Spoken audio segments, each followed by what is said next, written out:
जय भीम, जय भारत, जय संविधान। मैं बहुजन दस्तक से गौतम रत्ना और आज मैं आपको एक जो घटना की खबर बता रहा हूँ। ये घटना है मध्य प्रदेश आमला छतरपुर डिस्ट्रिक्ट की। तो साथियों, यहाँ पर एक आईएएस जो बहुजन समाज की बेटी हैं, मध्य प्रदेश लोक सेवा आयोग में डीएसपी के पद पर चयनित अभ्यर्थी आमला की बेटी हैं ये।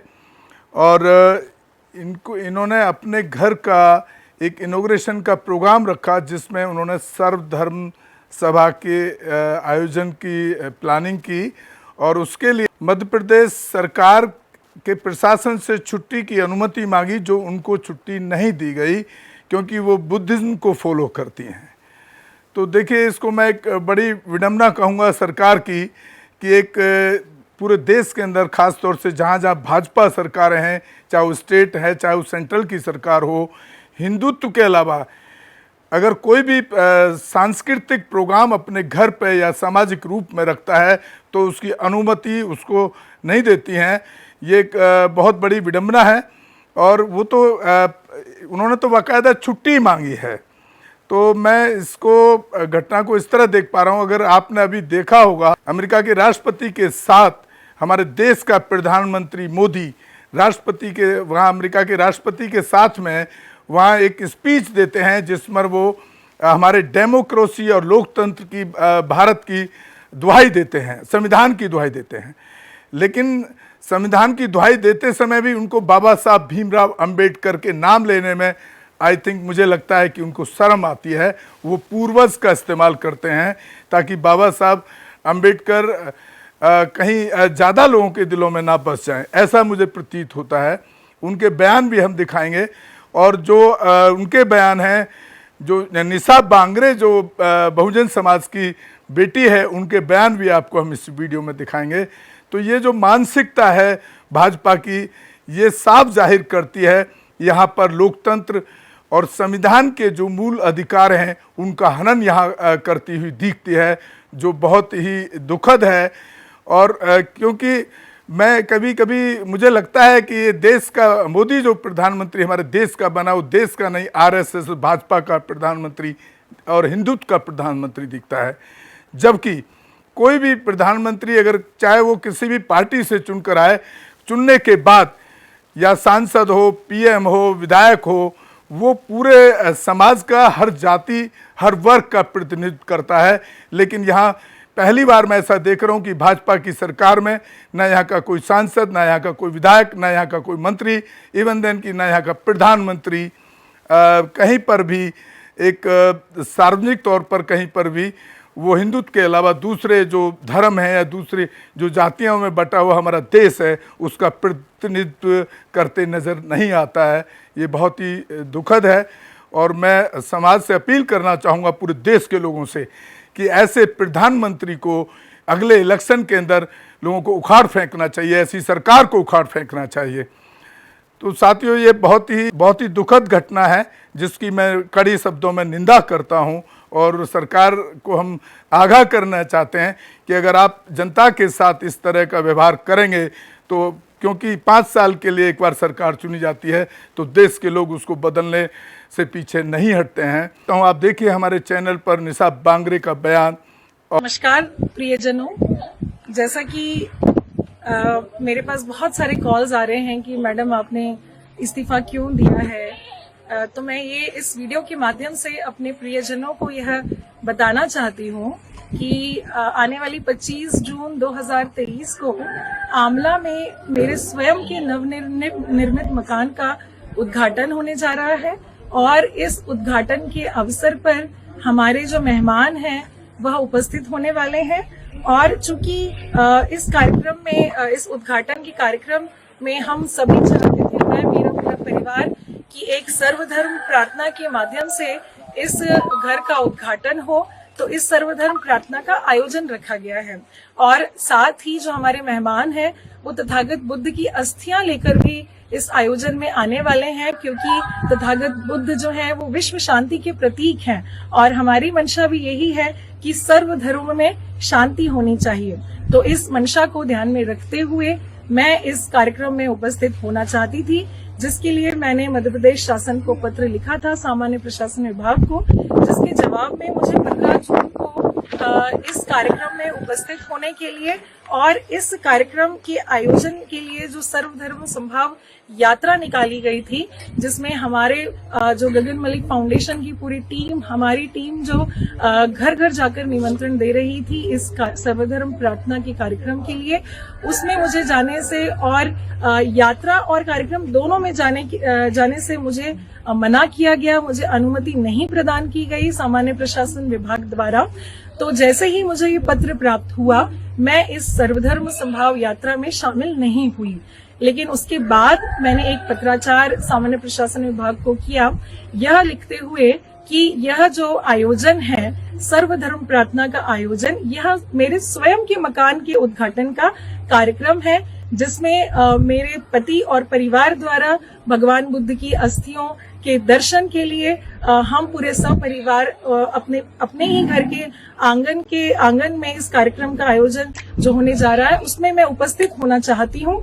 इसकी अनुमति के लिए दोबारा मैंने सामान्य प्रशासन विभाग को पत्र लिखा 20 जून को, और फिर उसके बाद कल दिनांक 22 जून को मेरे पास जीएडी से ये पत्र आया कि आपके बैतूल जिले में नवनिर्मित मकान में धार्मिक, आध्यात्मिक एवं विश्व शांति के लिए प्रार्थना सभा में सम्मिलित होने बाबत जो मैंने पत्र लिखा है, उसमें उन्होंने साफ तौर पे इनकार किया है कि उपर्युक्त अनुसार स्थिति और आचरण के नियमों के आलोक में उपरोक्त स्वरूप के किसी भी कार्यक्रम के आयोजन करने तथा उसमें सम्मिलित होने की अनुमति प्रदान नहीं की जाती है। तो यह पत्र जो सामान्य प्रशासन विभाग द्वारा मेरे ही मकान के उद्घाटन में सर्वधर्म प्रार्थना में मेरी आस्था सर्वधर्म के धर्मगुरुओं में होने में और भगवान बुद्ध की अस्थियों के दर्शन करने की जो मेरी धार्मिक भावना थी, वो मेरी हृदय से आहत हुई है। मैं इससे बहुत दुखी हुई यह पत्र प्राप्त करके कि जब मैं एक अधिकारी होते हुए, एक डिप्टी कलेक्टर होते हुए, अगर मैं अपनी धार्मिक भावनाओं को, अपने मौलिक अधिकारों को अपने ही घर के उद्घाटन में शामिल होने की अनुमति अगर मुझे नहीं मिल सकती है, तो यह संवैधानिक अधिकारों का हनन है। और अगर मैं अपने ही अधिकारों की रक्षा नहीं कर सकती इस पद में रहते हुए, तो मैं इस पद में रहना उचित नहीं समझती हूँ, क्योंकि अगर मैं अपने अधिकारों के लिए लड़कर मैं प्राप्त नहीं कर सकती, तो फिर मैं किसी के लिए भी नहीं कर पाऊंगी। इसीलिए कल दिनांक 22 जून 2023 को जीएडी से मुझे व्हाट्सएप के माध्यम से पत्र प्राप्त हुआ था और आज तहसीलदार के माध्यम से ये पत्र प्राप्त हुआ है। इस पत्र के आलोक में मैंने अपना इस्तीफा प्रमुख सचिव मध्य प्रदेश शासन सामान्य प्रशासन विभाग को भेजा है कि मेरी जो धार्मिक आस्थाएं हैं सर्वधर्म प्रार्थना करने की, और जो मेरा मौलिक अधिकार है कि अपने घर के उद्घाटन में अपने परिवार के साथ, अपने बच्चे, अपने माता पिता, अपने पति के साथ रहने का जो मेरा अधिकार है, अगर यह अधिकार मुझे नहीं मिलता है तो मैं इस पद पे नहीं बने रहना चाहती हूँ। आज मैं अपने अधिकारों के लिए लड़ी हूँ। यह आयोजन जो है सर्वधर्म का आयोजन है, यह आयोजन सर्वधर्म गुरुओं के द्वारा किया जाएगा, तो यह अवश्य होगा। और इसमें बहुत सारी भ्रमित बातें चल रही है कि यह जो इस्तीफा है यह किसी राजनीतिक कारणों से मैं दे रही हूं, तो मैं साफ तौर पे इससे इनकार करना चाहती हूं कि यह इस्तीफा किसी भी राजनीतिक कारण से मैं नहीं दे रही हूं। मेरा किसी भी राजनीतिक दल से कोई संबंध नहीं है। मैं अपनी धार्मिक भावनाओं के को ठेस पहुंचने की वजह से और अपने मौलिक अधिकारों को प्राप्त नहीं कर पाने की वजह से मैं ये इस्तीफा दे रही हूं। यह मेरे मकान का उद्घाटन आने वाली 25 जून 2023 को आमला में होगा और मेरे सभी प्रियजन इसमें आमंत्रित हैं। आप मुझे आशीर्वाद प्राप्त करने जरूर आएं, भगवान बुद्ध की अस्थियों का दर्शन लाभ लेने जरूर आएं। बहुत और अमेरिका में जाकर जो उन्होंने साझा प्रेस कॉन्फ्रेंस की है, देखिए मोदी का बयान वहाँ के अमेरिका के राष्ट्रपति के साथ में जो साझा प्रेस कॉन्फ्रेंस है। मुझे आश्चर्य हो रहा है कि आप कह रहे हैं कि लोग कहते हैं नहीं, भारत डेमोक्रेसी है।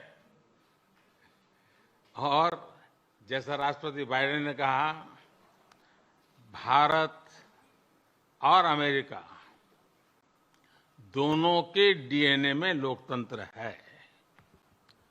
लोकतंत्र हमारा स्पिरिट है, लोकतंत्र हमारी रगों में है, लोकतंत्र को हम जीते हैं और हमारे पूर्वजों ने उसको शब्दों में ढाला है संविधान के रूप में, और हमारी सरकार लोकतंत्र के मूलभूत मूल्यों को आधार लेकर के बने हुए संविधान के आधार पर चलती है। और हमारा संविधान और हमारी सरकार, और हमने सिद्ध किया है डेमोक्रेसी कैन डिलीवर, और जब मैं डिलीवर कहता हूं तब कास्ट, क्रीड, रिलीजन, जेंडर, किसी भी भेदभाव को वहां जगह नहीं होती है। और जब हम लोकतंत्र की बात करते हैं तब अगर ह्यूमन वैल्यूज नहीं है, ह्यूमैनिटी नहीं है, ह्यूमन राइट्स नहीं है, फिर तो वो डेमोक्रेसी है ही नहीं। और इसलिए जब आप डेमोक्रेसी कहते हैं, जब डेमोक्रेसी को स्वीकार करते हैं और जब हम डेमोक्रेसी को लेकर के जीते हैं, तब डिस्क्रिमिनेशन का कोई सवाल ही नहीं उठता है। और इसलिए भारत सबका साथ, सबका विकास, सबका विश्वास, सबका प्रयास, उन मूलभूत सिद्धांतों को लेकर के, और इसलिए हम चलते हैं। भारत में सरकार के जो बेनिफिट्स हैं वो एक्सेस टू ऑल है, जो भी उसके हकदार हैं उन सबको मिलते हैं। इसलिए भारत के लोकतांत्रिक मूल्यों में कोई भेदभाव नहीं है, न धर्म के आधार पर, न जाति के आधार पर, न उम्र के आधार पर, न भूभाग के आधार पर। तो साथियों, मैं आपसे अपील करना चाहूँगा कि आप हमारे चैनल को ज़्यादा से ज़्यादा शेयर और सब्सक्राइब करें, ताकि हम इस तरह के जो मुद्दे हैं उनको आप तक पहुंचा पाएं और इनके खिलाफ हम एक आवाज़ उठा पाएं। जो लोकतंत्र की हत्या और हमारे देश के संविधान जो बाबा साहब अम्बेडकर द्वारा लिखा गया, सभी वर्गों को देख करके, सभी जातियों को देख करके, सभी धर्मों को देख करके और सभी लिंग भेद को देखते हुए लिखा गया, सबको बराबरी का अधिकार दिया गया, उसकी कहीं ना कहीं हत्या देश के अंदर हो रही है। साथियों, मैं इसको लोकतंत्र की हत्या, संविधान की हत्या इसलिए कह रहा हूं कि अभी हमने पीछे मात्र 4 दिन पहले हमने एक डिस्ट्रिक्ट बुलंदशहर यूपी की घटना को हमने आपको दिखाया था और उस पर हमने काम भी किया कि जहां पर 4 दिन बाद जाकर के वो FIR दर्ज करते हैं, जिस युवा को जाति सूचक शब्दों के साथ गालियां दी गई, जान से मारने की कोशिश की गई, और तब कहीं जाकर के हमारे हस्तक्षेप, हमारे चैनल के हस्तक्षेप के बाद, SO को फ़ोन करने के बाद, या वहाँ पर कुछ बहुजन एक्टिविस्ट पहुँचे, जो सोशल एक्टिविस्ट पहुँचे, जब उन्होंने इंटरफेयर किया तब जाकर के उसके अंदर FIR की गई। और FIR के अंदर भी जो धाराएं हैं वो ऐसी लगाई गई कि जिसमें थाने से ही जमानत हो जाती है, बेल हो जाती है। हमारे इंटरफेरेंस और बहुत ज़्यादा दबाव के बाद जब हमने वहाँ के SO से बात की, तब जाकर के कहीं उसके अंदर जो एग्जैक्टली जो धाराएं लगनी चाहिए थी वो धाराओं में केस दर्ज किया गया, और जो 3 मुजरिम थे तब जाकर के उनको जेल भेजा गया। तो ये पूरे देश के अंदर एक परसेप्शन इस सरकार ने बना दिया है कि जो SC ST OBC माइनॉरिटी, जो बहुजन समाज है 85%, उसके अधिकारों को दबाने की कोशिश की जा रही है, उनको मारा जा रहा है, उनको पीटा जा रहा है, उनको काटा जा रहा है। ये बहुत ही देश के लिए दुखद है। और तो साथियों, मैं आपसे अपील करना चाहूँगा कि ऐसी सरकार को जल्द से जल्द आपको उखाड़ फेंकना होगा। अदरवाइज़ तो जिस तरह से बहुत कई हज़ार साल पहले जो बहुजन समाज की, खास तौर से पुअर सेक्शन की और महिलाओं की स्थिति होती थी गुलामी की, वही दोबारा आपको देखने को मिलेगी। आप हमारे चैनल बहुजन दस्तक को ज़्यादा से ज़्यादा शेयर और सब्सक्राइब करें, ताकि हम इस तरह के होने वाले अत्याचार, इस तरह की घटनाओं पे आवाज़ उठा सकें और न्याय दिला सकें। इसी के साथ मैं आपसे विदा लेता हूं। जय भीम, जय भारत। बहुजन दस्तक से गौतम रत्न। हमारे channel Gautam films production and raw cinema को लाइक, शेयर, सब्सक्राइब देखना मत भूलिएगा। थैंक्स। धन्यवाद। मैं गौतम रत्ना गौतम फिल्म्स प्रोडक्शन में आपका स्वागत करता हूं। आप हमारे प्रोडक्शन हाउस के अंदर अपना कैरियर बना सकते हैं as a film director, as a producer and actor and actress and editor and cinematographer also. अगर आपको फिल्म से रिलेटेड कुछ भी प्रोजेक्ट आपको बनवाना है तो हमारे पास में पूरा सेटअप है, जिसमें फिल्म कैमरा है, शूटिंग लाइट्स है, और एडिटिंग है, सारा A to Z एक ही जगह पर आपको हमारे यहाँ पर मिल जाएगा। तो दोस्तों आप हमें कांटेक्ट कर सकते हैं हमारे नंबर्स पर 9810085714 और 8510005714। हमारे वेबसाइट पे विजिट कर सकते हैं www.filmserviceindia.com और हमें मेल भी कर सकते हैं gautamfilmsproduction@gmail.com पर। धन्यवाद।